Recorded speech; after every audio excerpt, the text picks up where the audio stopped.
ವತಿಯಿಂದ ಹೃದಯ ಸ್ಪರ್ಶಿ ಸ್ವಾಗತವನ್ನ ಮತ್ತು ಅವ್ರಿಗೂ ಕೂಡ ಈ ಒಂದು ಡಿಪಾರ್ಟ್ಮೆಂಟ್ ಅವರಿಗೆ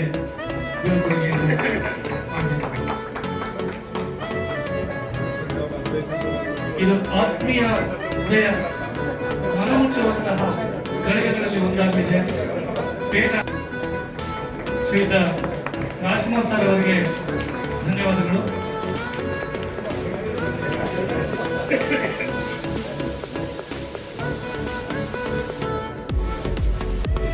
ಪ್ರೀತಿಪೂರ್ವಕ ಬೀಳ್ಕೊಡುಗೆಯನ್ನು ರಚಿಸಿದ್ದಾರೆ. ಸಂಘದ ವಿಜೇತರನ್ನು ಮತ್ತು ಇತರ ಪದಾಧಿಕಾರಿಗಳಿಂದ ಸರ್ ಅವರಿಗೆ ಆತ್ಮೀಯ ಪ್ರೀತಿಪೂರ್ವಕ ಮತ್ತು ಗೌರವಪೂರ್ವಕ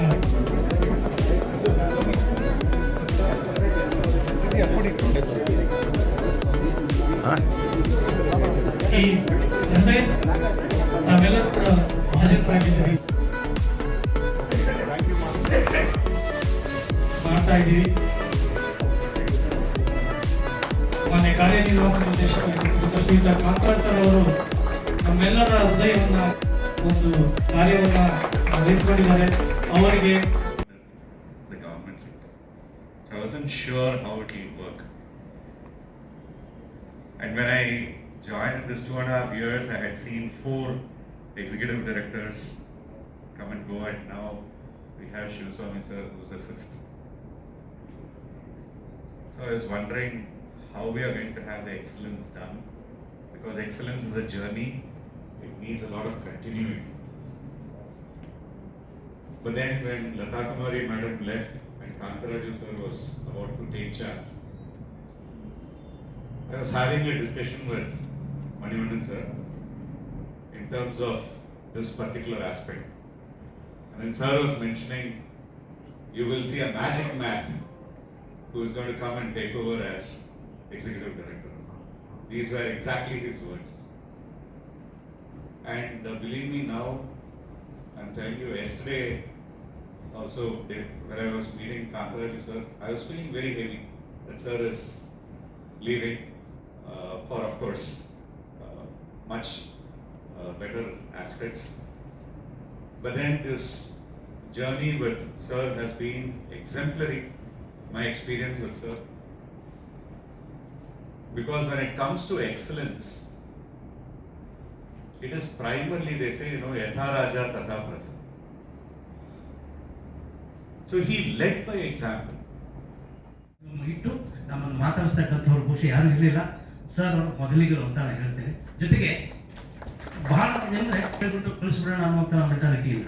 ಅದನ್ನು ಏನೇ ಆಗಲಿ ಅದನ್ನು ಸಾಲ್ವ್ ಮಾಡಬೇಕು ಅಂತಕ್ಕಂಥದ್ದು ಆ ಥರದ ಅಟಿಟ್ಯೂಡ್ ಇರ್ತಕ್ಕಂಥವ್ರು ಬಹುಶಃ ಬಹಳ ವಿರಳ. ಅದರಲ್ಲಿ ನಮ್ಮ ಸರ್ ಅಂತೇಳಿ ತುಂಬ ಹೆಮ್ಮೆಯಿಂದ ಹೇಳೋಕ್ಕಾಗುತ್ತೆ. ಎಷ್ಟೋ ಬಾರಿ ಅನಿಸುತ್ತೆ ನಾವು ಪ್ರಾಂಶುಪಾಲ ಜೊತೆ ಮಾತಾಡುವಂಥ ಸಂದರ್ಭದಲ್ಲಿ ಇಡೀ ಸರ್ ಯಾವತ್ತೂ ಕೂಡ ಹೊರಗಿನವರು ಅಂತ ನಾನು ಫೀಲೇ ಬಂದಿಲ್ಲ. ಯಾರೋ ನಮ್ಮ ಅಣ್ಣನೊಬ್ಬರ ಇಡೀ ಸ್ಥಾನದಲ್ಲಿದ್ದಾರೆ, ಯಾರೋ ನಮ್ಮ ಅಣ್ಣ ಒಬ್ಬರು ಗೈಡ್ ಮಾಡ್ತಾರೆ ನಮ್ಗೆ ಅನ್ನೋ ತಕ್ಕ ಫೀಲ್ ಇದೆ ನಮ್ಗೆ ಇವತ್ತು ಕೂಡ ಹಾಗೇನೆ. ವರ್ಗಾವಣೆಯಾಗಿರತಕ್ಕಂಥ ಮನೆ ಕಾಂತರಾಜ್ ಸರ್ ಅವರಿಗೆ ಬೀಳ್ಕೊಡುಗೆ ಸಮಾರಂಭ, ಹಾಗೆ ನಮ್ಮ ಕ್ರೈಸ್ಟ್ನ ಹೊಸ ಕಾರ್ಯನಿರ್ವಾಹಕ ನಿರ್ದೇಶಕರಾಗಿ ಆಗಮಿಸಿರ್ತಕ್ಕಂಥ ಶ್ರೀಯುತ ಶಿವಸ್ವಾಮಿ ಸರ್ಗೆ ಸ್ವಾಗತವನ್ನ ಕೋರಲಿಕ್ಕೆ ಒಂದು ಚಿಕ್ಕದಾದಂತಹ ಸಮಾರಂಭವನ್ನು ಆಯೋಜಿಸಿದ್ದೀವಿ. ಈ ಕಾರ್ಯಕ್ರಮ ಆಗಮಿಸಿದ ತಮಗೆಲ್ಲೂ ಮತ್ತೊಮ್ಮೆ ಸ್ವಾಗತವನ್ನು ಕೋರ್ತಾ, ನಾನು ಕಾಂತರಾಜ್ ಸರ್ ಜೊತೆ ಕಳೆದಂಥ ಒಂದು 2 ವರ್ಷದ ಸಮಯ, 1 ವರ್ಷ 10 ತಿಂಗಳ ಸಮಯ, ಅಷ್ಟು ದಿನದಲ್ಲಿ ಕಳೆದ ಒಂದು ಅನುಭವವನ್ನು ಒಂದು 2-3 ಮಾತಲ್ಲಿ ಇಷ್ಟಪಡ್ತೀನಿ. ಇರೋದ್ರಿಂದ ಯಾವುದೇ ವಿಚಾರದಲ್ಲಿ ಕೂಡ ಯಾವತ್ತೂ ದುಡುಕಿ ಸಿಬ್ಬಂದಿಗಳಿಗೆ ಅಥವಾ ಅಧಿಕಾರಿಗಳಿಗೆ ಯಾವುದೇ ರೀತಿಯಿಂದ ಒತ್ತಡ ಹಾಕಿ ಇದು ಮಾಡುವಂಥ ಕೆಲಸವನ್ನು ನಾವು ಯಾವತ್ತೂ ಮಾಡಲಿಲ್ಲ. ನಾವು ಬಹಳಷ್ಟು ಸಮಯ ಸರ್ಗೆ ಸಾಕಷ್ಟು ಪ್ರೆಷರ್ ಇರೋದು, ಆದರೆ ಅವತ್ತು ಅದನ್ನು ನಮ್ಮ ಮೇಲೆ ಅವ್ರು ತೋರ್ಪಡಿಸ್ತಿರಲಿಲ್ಲ. ಮಾಡಿ ಅಂತ ಹೇಳೋರು ಹೊರತು ಅದನ್ನ ತೋರ್ಪಡಿಸೋದು ತುಂಬ ನಮಗೂ ಟೆನ್ಸ್ ಮಾಡೋದು ಆ ಒಂದು ಕೆಲಸವನ್ನು ಸರ್ ಯಾವತ್ತೂ ಮಾಡಲಿಲ್ಲ. ತುಂಬ ಆತ್ಮೀಯತೆಯಿಂದ ತುಂಬ ಸ್ನೇಹಪರವಾದಂಥ ವಾತಾವರಣವನ್ನು ನಮ್ಮ ಆಫೀಸ್ನಲ್ಲಿ ಅವರು ನಿರ್ಮಿಸಿದ್ರು. ಜೊತೆಗೆ ಯಾವುದೇ ವಿಷಯದ ಬಗ್ಗೆ ಕೂಡ ಅವರು ಲೀಡರೇ ಅವತ್ತು ಯಾವ ವಿಷಯದಲ್ಲೂ ಕೂಡ ಅವರು ಯಾವತ್ತು ನಾಯಕರಾಗೆ ಕಾರ್ಯನಿರ್ವಹಿಸಿದ್ರು. ಪ್ರತಿಯೊಂದು ವಿಷಯದಲ್ಲಿ ಕೂಡ ಗೈಡ್ ಮಾಡ್ತಿದ್ರು. ಯಾವುದೇ ವಿಚಾರವನ್ನು ಕೂಡ ತುಂಬ ಮೇಲ್ನೋಟಕ್ಕೆ ನೋಡ್ಬಿಡ್ತಾ ಇರಲಿಲ್ಲ, ಅವರನ್ನು ತುಂಬ ಡೀಪ್ ಆಗಿ ನೋಡ್ತಿದ್ರು. ನಮ್ಮ ಸೆಕ್ಷನ್ ಅಂತರೂ ಬರೀ ಆಂಚಿಗೆ ಇದು ಮಾಡ್ಬಿಡ್ತಾನೆ ಅಂತ. ಯಾಕಂದ್ರೆ ಅಷ್ಟು ನಮ್ಮ ಸೆಕ್ಷನ್ ಅವರಿಗೆ ಪ್ರೆಸರ್ ಇರ್ತಿತ್ತು. ಬಟ್ ಅದನ್ನೆಲ್ಲ ಅವ್ರು ತುಂಬಾ ಪ್ರೀತಿಯಿಂದಾನೇ ಅಥವಾ ಅಷ್ಟೇ ಸ್ನೇಹದಿಂದಾನೇ ಆತ್ಮೀಯತೆಯಿಂದಾನೇ ಸ್ಕೂಲ್ಗಳಲ್ಲಿ ಆಕ್ಚುಲಿ ನಮ್ಮ ಸ್ಕೂಲ್ಗಳಿಗೆ ಬಹಳಷ್ಟು ಮೂಲಭೂತ ಸೌಕರ್ಯಗಳ ಸಮಸ್ಯೆ ಇತ್ತು. ಇದರಲ್ಲಿ ನಮ್ಮ ಸೌಕರ್ಯಗಳನ್ನು ಇವತ್ತು ನಾವು ಸ್ಕೂಲ್ಗಳಿಗೆ ಒದಗಿಸ್ಕೊಳ್ಳಿಕ್ಕೆ ಕಾರಣೀಕರ್ತಂದ್ರೆ ತಪ್ಪಾಗಲಿ. ಯಾಕಂದ್ರೆ ಅವ್ರು ಬಂದ್ಮೇಲೆ ಇನಿಷಿಯೇಷನ್ ತಗೊಂಡು ಮಾಡಿಸಿ ನಮ್ಮಲ್ಲಿ ಅವರು ಎಲ್ಲಾ ಶಾಲೆಗಳಿಗೂ ಅಗತ್ಯ ಮೂಲಭೂತ ಸೌಕರ್ಯ ಒದಗಿಸಿಕೊಡಲಿ ತುಂಬಾ ಪ್ರಯತ್ನ ಪಟ್ಟಿದ್ದಾರೆ. ಅದ್ರ ಬಗ್ಗೆ ಎರಡು ಮಾತನಾಡಿ ಈಗಲೂ ಕೂಡ ಅವ್ರಿಗೆ ಇನ್ನೂ ಒಂದು 3-4 ವಿಷಯಗಳ ಬಗ್ಗೆ ಇದಿತ್ತು. ಅದನ್ನು ಕೂಡ ಅವರೆಲ್ಲ ಆಕ್ಷನ್ ಪ್ಲಾನ್ ಮಾಡಿ ಇವಾಗ ಸರ್ಕಾರಕ್ಕೆ ಸಲ್ಲಿಸಲಿಕ್ಕೆ ಏನು ಕ್ರಮ ಬೇಕು ಅದನ್ನೆಲ್ಲ ತೆಗೆದುಕೊಂಡಿದ್ದಾರೆ. ಆ ಒಂದು ದಿಶೆಯಲ್ಲಿ ಒಂದು ನಿದರ್ಶನ ಇದು. ಇಷ್ಟೊಂದು ಶಾಲೆಗಳನ್ನ ನಡೆಸ್ತಕ್ಕಂಥದ್ದು ತಮಾಷೆ ಅಲ್ಲ, ಅದು ಅಷ್ಟೊಂದು ಸರಳನೂ ಅಲ್ಲ. ಸುಮಾರು 874 ವಸತಿ ಶಾಲಾ ಕಾಲೇಜುಗಳು 2 ಲಕ್ಷಕ್ಕೂ ಮೇಲ್ಪಟ್ಟು ಮಕ್ಕಳನ್ನ ಪೋಷಕರಾಗಿ ನಾವು ನೋಡ್ಕೊಳ್ಳೋದಿದೆಯಲ್ಲ, ಭಾಳ ಚಾಲೆಂಜಿಂಗು. ಆ ಕಾರ್ಯನ ನಮ್ಮ ಪ್ರಾಂಶುಪಾಲರು, ಶಿಕ್ಷಕರು, ಬೋಧಕೇತರ ಸಿಬ್ಬಂದಿ ಕ್ಷೇತ್ರ ಮಟ್ಟದಲ್ಲಿ, ಶಾಲಾ ಮಟ್ಟದಲ್ಲಿ ನಿರ್ವಹಿಸ್ತಾ ಇದ್ದಾರೆ. ಭಾಳ ಚಾಲೆಂಜಿಂಗ್ ಜಾಬ್. ಬೇರೆಯವರು ಆಲ್ ಸೆಕೆಂಡ್ ಭಾಳಷ್ಟು ಮಾತಾಡ್ಬೋದು. ಯಾಕಂದರೆ ಎಲ್ಲರಿಗೂ ಗೊತ್ತಿದೆ, ಮನೇಲಿರ್ತಕ್ಕಂಥ ಒಂದಿಬ್ಬರು ಮಕ್ಕಳು ನೋಡ್ಕೊಳ್ಳೋದೆ, ಅವ್ರಿಗೆ ಸಂಸ್ಕಾರ ಕೊಟ್ಟು ಉತ್ತಮ ಗುಣಮಟ್ಟದ ಶಿಕ್ಷಣ ಕೊಡೋದೇ ದೊಡ್ಡ ಚಾಲೆಂಜು. ಎಷ್ಟು ಪೇರೆಂಟ್ಸು ಟೆನ್ಷನ್ ತಗೊತಾರೆ ಅಂತಕ್ಕಂಥದ್ದು ಎಲ್ಲರಿಗೂ ಗೊತ್ತಿದೆ. ಅಂಥದ್ರಲ್ಲಿ ನಾವು 2 ಲಕ್ಷಕ್ಕೂ ಮೇಲ್ಪಟ್ಟ ಮಕ್ಕಳಿಗೆ ಒಂದು ಸಂಸ್ಕಾರ, ಉತ್ತಮ ಗುಣಮಟ್ಟದ ಶಿಕ್ಷಣ ಕೊಡೋದಂತಕ್ಕಂಥದ್ದು it is a very big challenge. ಇವಾಗಿನ ವ್ಯವಸ್ಥೆಯಲ್ಲಿ ಹೇಗಿದೆ ಅಂತಂದರೆ 2 ಲಕ್ಷ ಮಕ್ಕಳಿದ್ದಾರೆ ಅಂದರೆ 1,99,999 ಜನಕ್ಕೆ ನಾವು ಕರೆಕ್ಟಾಗಿ ನೋಡಿದ್ರು ನಮ್ಮನ್ನು ಯಾರು ಅಪ್ರಿಷಿಯೇಟ್ ಮಾಡಲ್ಲ. They call it as a duty. ಒಂದು ಮಗುವಿಗೆ ಏನೇನು ಹೆಚ್ಚು ಕಡಿಮೆ ಆಯಿತು ಅಂದ್ರೂ ಕೂಡ ಅದನ್ನು figures will start pointing towards us. ಅದನ್ನು ಹೈಲೈಟ್ ಮಾಡ್ತಾರೆ. ಮಾಡಬಾರ್ದು ಅಂತ ನಾನು ಹೇಳ್ತಿಲ್ಲ, ಆದರೆ ಎಷ್ಟು ಡೆಲಿಕೇಟ್ ಇರ್ತದೆ ಅಂತ ಮಗು ನೋಡ್ಕೊಬೇಕಾದ್ರೆ ಏನೇ ಲೋಪ ಆಯಿತು ಅಂತ ಕೂಡ ದೊಡ್ಡ ಸವಾಲು. ಇಲ್ಲಿ ನಾವು ಮಾಡ್ತಾ ಇರ್ತಕ್ಕಂಥದ್ದು ಇದು ಸವಾಲಿನ ಕೆಲಸ. ಅಂಥದ್ರಲ್ಲಿ ನಾನು ಬಂದಮೇಲೆ ನಾನು ಸರ್ ನಮ್ಗೆ ಹೇಳಿದ್ರು ಫಸ್ಟ್ ಪ್ರಯಾರಿಟಿ ಅಂತ. ನಮಗಿಲ್ಲಿ ಒಂದು ಎಂಟೈರ್ ಅಕಾಡೆಮಿಕ್ ಇಯರ್ಗೆ ಒಂದು ದಿಕ್ಸೂಚಿ ಅಂತ ಇರಲಿಲ್ಲ. ಅದಕ್ಕೆ ಅವ್ರು ಹೇಳಿದ್ರು, ನಾಗೇಶ್ ಇದಕ್ಕೊಂದು ದಿಕ್ಸೂಚಿ ಮಾಡೋಣ, ಆ್ಯನ್ಯುವಲ್ ಅಕಾಡೆಮಿಕ್ ಪ್ಲ್ಯಾನ್ ಮಾಡಬೇಕು. ಎಂಟೈರ್ ಅಕಾಡೆಮಿಕ್ ಇಯರ್ದು ಒಂದು ಕಡೆ ನಾವು ನಮ್ಮ ಶಾಲೆಗಳಿಗೆ ಒಂದು ಭಾಳ ನಿಖರವಾಗಿ ಅವರಿಗೆ ಸ್ಪಷ್ಟವಾಗಿ ನಾವು ಅವ್ರಿಗೆ ತಿಳಿಸ್ಬೇಕಾಗ್ತದೆ. ಎಂಟೈರ್ ಅಕಾಡೆಮಿಕ್ ಇಯರ್ನ ಹೇಗೆ ನಡೆಸ್ಕೊಂಡು ಹೋಗ್ಬೇಕು, ಯಾವ ಕಾಲದಲ್ಲಿ ಏನೇನು ಆಗಬೇಕು ಅಂತಕ್ಕಂಥದ್ದನ್ನು ನಾವು ಫಸ್ಟು ಸರ್ ಅವರ ಮಾರ್ಗದರ್ಶನದಲ್ಲಿ ನಾವು ಆ್ಯನ್ಯುವಲ್ ಅಕಾಡೆಮಿಕ್ ಪ್ಲ್ಯಾನ್ ತಂದಿದ್ದು. ಅದು ಮೊದಲು ನಾವು ನಾವು ಅದನ್ನು ಪ್ರಿಂಟೆಡ್ ಫಾರ್ಮಲ್ಲಿ ಕಳಿಸಲಿಲ್ಲ. ಅಧಿಕಾರಿಗಳು ಮತ್ತು ಸ್ನೇಹಿತರು ನೀವೇನು ಮಾತಾಡಿದ್ರಿ ಅಷ್ಟು ಅಭಿಪ್ರಾಯಗಳು ಕೂಡ ಸತ್ಯ, ಅದರಲ್ಲಿ 2 ಮಾತಿಲ್ಲ. ಜೊತೆಗೆ ಅವರ ವಿಶೇಷ ಗುಣ ನಯ ಮತ್ತು ವಿನಯ. ವಿದ್ಯಾದದಾತಿ ವಿನಯ ಅಂತ ಹೇಳ್ತೀವಲ್ಲ, ಹಾಗಾಗಿ ವಿನಯವೇ ವಿದ್ಯಾರ್ಥಿಗಳಿಗೆ ಭೂಷಣ. ಹಾಗಾಗಿನೇ ಎಲ್ಲ ಹಿರಿಯ ಅಧಿಕಾರಿಗಳ ಒಡನಾಟ ಆಗಿರ್ಬೋದು, ಸರ್ಕಾರದ ಮಟ್ಟದಲ್ಲಿ ಎಲ್ಲ ಸಚಿವರ ಜೊತೆ ಇರ್ಬೋದು, ಸಾಮಾನ್ಯ ಮುಖ್ಯಮಂತ್ರಿಗಳ ಜೊತೆ ಆದರೂ ಕೂಡ ಅವರು ಅಷ್ಟೇ ಆತ್ಮೀಯವಾಗಿ ಒಡನಾಟವನ್ನು ಮಾಡ್ತಾ ಇದ್ರು ಮತ್ತು ಅವ್ರನ್ನೆಲ್ಲರೂ ಕೂಡ ಗೌರವಿಸ್ತಾ ಇದ್ರು, ಇಷ್ಟಪಡ್ತಾ ಇದ್ರು. ಬಿಕಾಸ್ ಅವರ ವ್ಯಕ್ತಿತ್ವ. ಹಾಗಾಗಿ ಕ್ರೈಸ್ ಸಂಸ್ಥೆಗೆ ಅಷ್ಟೇ ಅಲ್ಲ, ಅವರು ಈ ಹಿಂದೆ ಕೆಲಸ ಮಾಡಿದಂಥ ಇಲಾಖೆಗಳಲ್ಲೂ ಕೂಡ ಉತ್ತಮವಾದ ಕೆಲಸವನ್ನು ಮಾಡಿದ್ದಾರೆ. ಜನಪ್ರಿಯ ಅಧಿಕಾರಿ ಮತ್ತು ಜನಾನುರಾಗಿ ಅಧಿಕಾರಿ.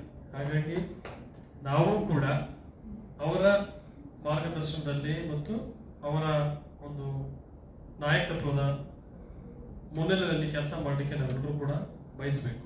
ನೀವೆಲ್ಲರೂ ಹೇಳಿದ್ದೀರಿ, ಅವರು ಕ್ರೈಸಿಗೆ ಬಂದ ನಂತರದಲ್ಲಿ ಮಾಡಿದಂಥ ಸುಧಾರಣೆಗಳೇನಿದೆ ಆ ಸುಧಾರಣೆಗಳನ್ನು ಮುಂದುವರಿಸುವಂಥ ಕೆಲಸವನ್ನು ನಾನು ಕೂಡ ಮಾಡ್ತೇನೆ. ಶಿವಸ್ವಾಮಿ ಅವರು ಎಲ್ಲ ವಿಚಾರಗಳನ್ನ ತಾವು ಹೇಳಿದ್ದೀರ, ಅಭಿಪ್ರಾಯಗಳನ್ನ, ತಮ್ಮ ವ್ಯಕ್ತಿಗತವಾದ ಅಭಿಪ್ರಾಯಗಳನ್ನ ಈ ಒಂದು ವೇದಿಕೆಯಲ್ಲಿ ತಿಳಿಸಿದ್ದೀರ. ನಮಗೆ ಇನ್ನೂ ಹೆಚ್ಚು ಜವಾಬ್ದಾರಿಗಳನ್ನು ಸಹ ಆಗ್ತದೆ. ಹೆಚ್ಚು ಜವಾಬ್ದಾರಿಗಳನ್ನ ನಿಮ್ಮ ಮಾತಿನ ಮುಖಾಂತರ ನಮ್ಮ ಒಂದು ಸರ್ಕಾರದ ಸೇವೆಯಲ್ಲಿ ಹೆಚ್ಚು ಜವಾಬ್ದಾರಿಗಳು ಸಹ ನಿಗದಿಯಾಗಿದೆ ಅಂತ ಹೇಳೋದು ತಪ್ಪಾಗಲ್ಲ. ಕಾರಣ ಆದರೂ ಇಷ್ಟೇ, ನಮ್ಮ ಕ್ರೈಸ್ ಸಮಸ್ಯೆಗೆ ಸಂಬಂಧಪಟ್ಟಂತೆ ತಮಗೆಲ್ಲ ಗೊತ್ತಿರೋ ಹಾಗೆ ಈ ವೇದಿಕೆಯಲ್ಲಿ ಎಲ್ಲ ಇರ್ತಕ್ಕಂಥ ಅಧಿಕಾರಿ ಮಿತ್ರರು ಮತ್ತು ಮುಂದೆ ಇರ್ತಕ್ಕಂಥ ಎಲ್ಲ ಅಧಿಕಾರಿ ಮಿತ್ರರು ಎಲ್ಲರೂ ಸೇರಿ ಅಲ್ಲಿ ಅಕ್ಕ ತಂಗಿರು, ನಮ್ಮ ಸಹೋದ್ಯೋಗಿ ಮಿತ್ರರು ಅವರೆಲ್ಲ ಮತ್ತು ತಾವುಗಳು ಎಲ್ಲ ಒಂದು ಕುಟುಂಬದ ಒಂದು ವ್ಯವಸ್ಥೆ ಒಳಗಡೆ ಇಸ್ ಕಾಲ್ಡ್ ಇಸ್ ಫ್ಯಾಮಿಲಿ. ಕುಟುಂಬದಲ್ಲಿ ಫ್ಯಾಮಿಲಿ ಸದಸ್ಯರುಗಳಾಗಿ ನಾವು ನಮ್ಮ 2,23,880 ಮಕ್ಕಳನ್ನ 19,638 ಎಂಪ್ಲಾಯೀಸ್ ಅವರುಗಳ ಜೊತೆನಲ್ಲಿ ಆ ಮಕ್ಕಳ ಜೊತೆನಲ್ಲಿ ಇಲ್ಲಿರ್ತಕ್ಕಂಥ ಇಷ್ಟೇ ಅಧಿಕಾರಿಗಳು, ನಾವು ಇಲ್ಲೇನು ನಾವು ಇಲ್ಲಿ ಸೇರಿದ್ದೀವಿ ಅಷ್ಟು ಅಧಿಕಾರಿಗಳ ಒಂದು ವೃಂದದಲ್ಲಿ ಆ ಒಂದು ಒಳ್ಳೆಯ ಒಂದು ಕ್ವಾಲಿಟೇಟಿವ್ ರಿಸಲ್ಟ್ ಅನ್ನು ಕೊಡ್ತಕ್ಕಂಥದಕ್ಕೆ, ಅದ್ರ ಜೊತೆಯಲ್ಲಿ ಮೊನ್ನೆ ಗೌರವಾನ್ವಿತ ಸರ್ಕಾರ, ಅದರಲ್ಲೂ ಮೊನ್ನೆ ಗೌರವಾನ್ವಿತ ಮುಖ್ಯಮಂತ್ರಿಗಳು, ಗೌರವಾನ್ವಿತ ನಮ್ಮ ಸಮಾಜ ಕಲ್ಯಾಣ ಸಚಿವರು, ಹಿಂದುಳಿದ ವರ್ಗಗಳ ಕಲ್ಯಾಣ ಸಚಿವರು, ಗೌರವಾನ್ವಿತ ಉಪಮುಖ್ಯಮಂತ್ರಿಗಳು, ಮತ್ತೆ ನಮ್ಮ ಎಲ್ಲ ಇಲಾಖೆ 3 ಇಲಾಖೆಗಳ ಗೌರವಾನ್ವಿತ ಕಾರ್ಯದರ್ಶಿಗಳು, ಪ್ರಧಾನ ಕಾರ್ಯದರ್ಶಿಗಳು ಎಲ್ಲರನ್ನು ಸಹ, ಮತ್ತೆ ಆಯುಕ್ತರುಗಳು, ಇವುಗಳೆಲ್ಲರ ಒಂದು ಮಾರ್ಗದರ್ಶನದಲ್ಲಿ ನಾವು ಒಂದು ಕೆಲಸ ಮಾಡಲಿಕ್ಕೆ ಒಂದು ಅವಕಾಶಗಳನ್ನು ಕಲ್ಪಿಸಿ. ನಮ್ಮ ಎಲ್ಲರ ಉದ್ದೇಶ ಒಂದೇ ಇದ್ದಿದ್ದು, ಯಾಕೆ ಅಂತಂದ್ರೆ ಒಂದು ಕ್ರೈಸ್ ಸಂಸ್ಥೆಯಲ್ಲಿ ಸುಮಾರು 874 ವಸತಿ ಶಾಲೆಗಳಲ್ಲಿ ವ್ಯಾಸಂಗ ಮಾಡ್ತಕ್ಕಂಥ ಎಲ್ಲ ಹೋಬಳಿ ಲೆವೆಲಲ್ಲಿ ಅಥವಾ ಒಂದು ಎಲ್ಲ ಮುಖ್ಯವಾದಂಥ ಒಂದು ಸ್ಥಳಗಳಲ್ಲಿ, ಸ್ವಂತ ಕಟ್ಟಡಗಳಲ್ಲಿ ಇದ್ವಿ, ಬಾಡಿಗೆ ಕಟ್ಟಡಗಳಲ್ಲೂ ಇದೆ. ಎಲ್ಲೇ ಇದ್ರೂ ಸಹ ವಿದ್ಯಾಭ್ಯಾಸಕ್ಕೆ ಯಾವುದೇ ರೀತಿಯ ತೊಂದರೆಗಳಾಗಬಾರ್ದು ಅಂತ ಹೇಳಿ ಸರ್ಕಾರದ ಮುಖ್ಯ ಉದ್ದೇಶ ಆಗಿರ್ತಕ್ಕಂಥ